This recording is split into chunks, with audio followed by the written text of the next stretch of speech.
த sleeping down கலாச்சி. இந்த ஒரு ஊர்ல நிறைய பேர் நடந்து போயிட்டு இருக்கும்போது தூங்கிடுறாங்க, டிரைவ் பண்ணும்போது தூங்கிடுறாங்க, சில பேர் அவங்க ஒர்க் பார்க்கும்போது தூங்கிடுறாங்க.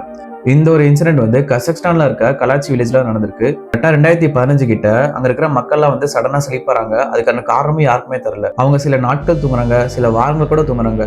டாக்டர்ஸ் இதால எதுவுமே கண்டுபிடிக்க முடியல. சோ அங்க இருக்கிற கவர்மெண்ட் என்ன பண்றாங்கன்னா ஒரு ஸ்பெஷல் இன்வெஸ்டிகேஷன் வச்சு அரேஞ்ச் பண்றாங்க. அதுல சயின்டிஸ்ட், மிலிட்டரி அண்ட் ஈவன் நிறைய ஸ்பெஷலிஸ்ட் அரேஞ்ச் பண்ணி இதுக்கான காரணம் என்னன்னு கண்டுபிடிக்க தீர்மானமா இறங்குறாங்க. அங்க இருக்கிற சயின்டிஸ்ட்லாம் food, water, air and even radiation கூட செக் பண்ணிட்டு இருந்தாங்க. அதுக்கப்புறம் தான் ஒரு ஷாக்கிங்கான விஷயம் தெரிய வருது அவங்களுக்கு. அந்த வில்லேஜ் பக்கத்துல ஒரு யுரேனியம் மைன் இருக்கு. அந்த யுரேனியம் மைன் வந்து ஏகப்பட்ட கார்பன் மோனாக்சைடு கேஸும் அது மட்டும் இல்லாம ஹைட்ரோ கார்பன் கேஸும் ரிலீஸ் பண்ணிருந்துச்சு. இந்த ஒரு காரணத்துக்காக தான் அங்க இருக்கிற மக்கள் வந்து சடனா ஸ்லீப் ஆரம்பிச்சிருக்காங்க. இது 2013 ஸ்டார்ட் ஆகி 2015 தான் கண்டுபிடிக்க ஆரம்பிச்சிருக்காங்க. கடைசியா அந்த இன்சிடென்ட்டை கண்டுபிடிச்சு அங்க இருக்கிற ஃபேமிலிஸ் எல்லாம் கவர்மெண்ட் வந்து சேஃப்டியா ரீலோகேட் பண்ணிட்டாங்க.